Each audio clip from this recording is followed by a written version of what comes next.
Welcome to E6 TV. ప్రస్తుతం మనతో పాటు ఉన్నారు ఐఐటి ఎంట్రన్స్ రాసే స్టూడెంట్స్కి professor, 20,000 hours class room teaching experience ఉన్నవారు చంద్రశేఖర్ జోషిలా గారు. సో 2026లో జేఈ మెయిన్స్ గురించి వాటికి ఉండే చేంజెస్, ముందు ఉన్న వాటికి ఇప్పుడున్న వాటికి ఏదైనా చేంజెస్ ఉన్నాయా లేదా, ఈ ప్యాటర్న్ ఎలా నడుస్తుంది ఏంటనేది సార్ని అడిగి తెలుసుకుందాం. నమస్తే సార్. నమస్తే అమ్మా. సార్, జేఈ మెయిన్స్ 2026 జేఈ మెయిన్స్కి ముందున్న వాటికి ఇప్పటికి ఏదైనా డిఫరెన్సెస్ ఉందంటారా? పెద్దగా ఏం లేదమ్మా, తేడా ఏం లేదు. కాకపోతే ఏంటంటే ముందు కొన్ని నంబర్ ఆఫ్ డేస్ ఎక్కువగా వాళ్ళు తీసుకునే వాళ్ళు, అంటే ఒక 12 రోజులు 13 రోజులు ఈ రకంగా ఉండేవి. మార్నింగ్ ఓ సెషన్, ఈవినింగ్ ఓ సెషను, నంబర్ ఆఫ్ సెషన్స్ బాగా ఎక్కువగా ఉండేవి.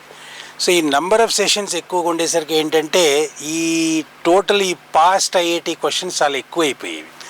సో ఇప్పుడు ఏం చేశారు, మరి ఏమైందో, మరి వాళ్ళకి ఎక్విప్మెంట్ అది వాళ్ళకి ఏంటంటే నెంబర్ ఆఫ్ సిస్టమ్స్ మరి కొంచెం పెరిగినాయి ఏమో, నెంబర్ ఆఫ్ డేస్ని తగ్గించి టోటల్ 5 డేస్లో కంప్లీట్గా కుదించి దాన్ని మార్నింగ్ ఓ సెషన్, ఈవినింగ్ ఓ సెషన్, ఒక 10 సెషన్స్లో కంప్లీట్ వైండప్ చేస్తున్నారు.